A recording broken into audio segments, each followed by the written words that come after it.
Hello hi friends, welcome back to my channel Sindhu study desk. ఈరోజు 6వ తరగతి సామాన్య శాస్త్రంలోని 11వ పాఠం నీరు మనకు ప్రాణాధారం.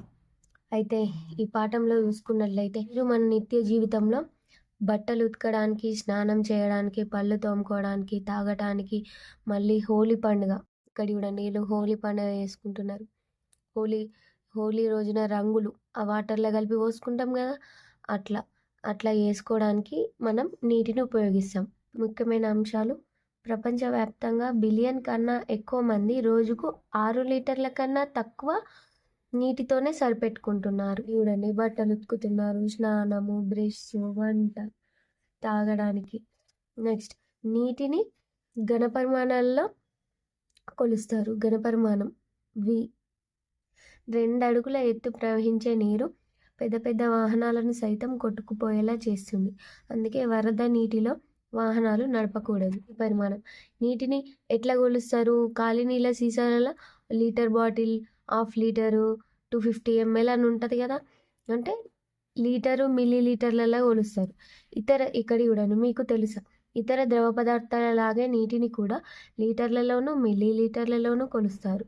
మీ గ్రామంలో ఉన్న నీళ్ళ ట్యాంకులో పట్టే నీటి సామర్థ్యాన్ని గాలెన్లలో లేదా లీటర్లలో కొలుస్తారు. రక్షిత నీటి సరఫరా పథకం కింద మీ గ్రామంలో నీటి పంపుల ద్వారా వచ్చే నీరు ట్యాంకుల నుంచి సరఫరా చేస్తారు. నీటి నిల్వ ఉంచే రిజర్వాయర్లలో నీటి మట్టాన్ని అడుగులలో కొలుస్తారు. అంటే రిజర్వాయర్స్ ఉంటాయి కదా, వాటర్ రిజర్వాయర్స్, అందులో నీటి మట్టాన్ని అడుగులలో కొలుస్తారు. వరదలు వచ్చినప్పుడు ప్రాజెక్టుల నుంచి విడుదల చేసే నీటి పరిమాణాన్ని క్యూసెక్లలో తెలియజేస్తారు. క్యూసెక్ అనగా క్యూబిక్ సెంటీమీటర్ ఫర్ సెకండ్. వాతావరణ శాస్త్రవేత్తలు రాడార్ అనే పరికరాన్ని ఉపయోగించి వర్షం, మంచు మొదలైన వాటి గురించి తెలుసుకుంటారు. మనకు నీళ్ళు ఎక్కడి నుంచి వస్తాయి? ముఖ్యంగా సాధారణంగా మనకు బావులు, కాలువలు, కుంటలు, చెరువులు, నదులు ముఖ్యమైన నీటి వనరులుగా ఉంటాయి. భూగర్భ జలాలు కూడా వస్తాయి. ఇవన్నిటిలోకి నీళ్ళు చేరితే ఆ నీరు భూమిలోకి ఇంకి భూగర్భ జలం ద్వారా కూడా మనం ఇప్పుడు తీసుకుంటున్నాం నీటిని. మీకు తెలుసా, నీరు నదులు, చెరువులు, కుంటల నుండే కాకుండా పండ్లు, కూరగాయల్లో కూడా ఉంటుంది. పుచ్చ, బత్తాయి వంటి పండ్లు, సోర, దోస వంటి కూరగాయల్లో కూడా నీరు ఉంటుంది. మన బరువులో 70% నీరే ఉంటుంది. వేసవి కాలంలో రసాలనిచ్చే పండ్లను తినమంటారు. యాపిల్లో 84% నీరుంటుంది. దోసలో 96% నీరుంటుంది. భూమి మీద అనేక నీటి వనరులు ఉంటాయి. భూగోళం మొత్తం మీద 3/4 వంతు నీటితో నిండి ఉంటుంది.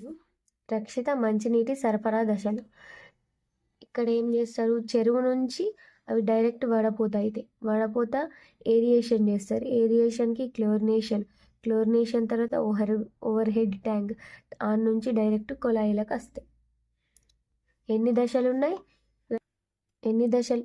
రక్షిత మంచినీటి సరఫరా దశలు ఎన్ని? 1, 2, 3, 4, 5, 6 దశలు. మీకు తెలుసా, నల్గొండ జిల్లాలో కృష్ణానది ప్రవహిస్తున్నప్పటికీ తాగునీటి సమస్య అధికంగా ఉంటుంది. ఫ్లోరోసిస్ వ్యాధికి గురవుతున్నారు. దీనికి కారణం భూగర్భ జలాలు ఫ్లోరిన్తో కలుషితం కావడమే. భూగర్భ జలాలను తోడుకోవడానికి బోరుబావులు తవ్వుతారు. ఇది చాలా కష్టంతో కూడిన పని. ఎంతోమంది పనివాళ్ళు ఎంతో శ్రమపడి బావి తవ్వి మనకు నీటిని అందిస్తారు. మనం వారి శ్రమను అభినందించాలి. దానితో పాటు నీటిని పొదుపుగా వాడటం మన బాధ్యత. నీటి ద్వారా సంక్రమించే వ్యాధులలో 43% డయేరియా వ్యాధులే. ప్రపంచవ్యాప్తంగా ప్రతి సంవత్సరం 4 మిలియన్ల మందికి పైగా నీటి ద్వారా సంక్రమించే వ్యాధుల వల్ల మరణిస్తారు. మన ప్రాంతంలో వరుసగా 4-5 సంవత్సరాల పాటు వర్షాలు కురవకపోతే కరువు ఏర్పడుతుంది. ఈ సమయంలో మనుషులకు ఆహారం, పశువులకు మేత దొరకడం కూడా కష్టమవుతుంది. తాగునీటికి తీవ్రమైన ఎద్దడి ఏర్పడుతుంది. ప్రజలు చాలా దూరాలకు వెళ్ళి తాగునీరు తెచ్చుకోవాల్సి వస్తుంది. నేల ఎండిపోయి వ్యవసాయం చేయడం కష్టమవుతుంది. పంటలు పండకపోవడం వల్ల పనులు లేక ప్రజలు వలసపోతారు. మన రాష్ట్రంలో మహబూబ్నగర్ జిల్లా తీవ్రమైన కరువును ఎదుర్కొంటుంది. నెక్స్ట్, కరువులు మన జీవితాల మీద చాలా తీవ్ర ప్రభావాన్ని చూపిస్తాయి. అభివృద్ధి చెందుతున్న దేశాలలో సంభవించే మరణాలలో 98% కలుషిత నీటి వల్లనే జరుగుతున్నాయి. మన రాష్ట్రంలో చాలా జిల్లాల్లో వర్షాభావ పరిస్థితుల వల్ల నీటి కరువు ఏర్పడింది.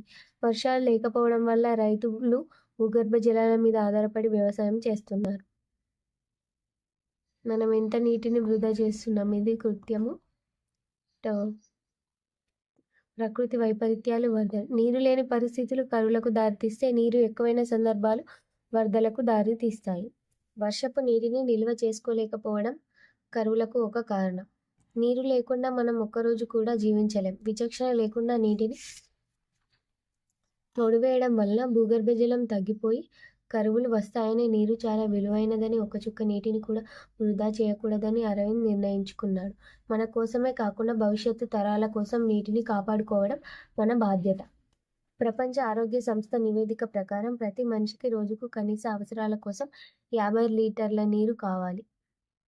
మనం ఏం నేర్చుకున్నాం? మన రోజువారీ అవసరాలకు, వ్యవసాయానికి, పరిశ్రమలకు నీరు చాలా అవసరం.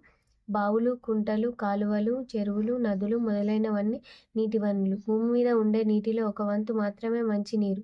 మనం నీటి కోసం వర్షం మీద ఆధారపడతాం. సంవత్సరాల తరబడి వర్షాలు కురవకపోతే కరువులు ఏర్పడతాయి. వరదల వల్ల ఆస్తి నష్టం, ప్రాణ నష్టం జరుగుతాయి. ఇంతటితో నీరే మనకు ప్రాణాధారం లెసన్ అయిపోయింది. Thanks for watching this video.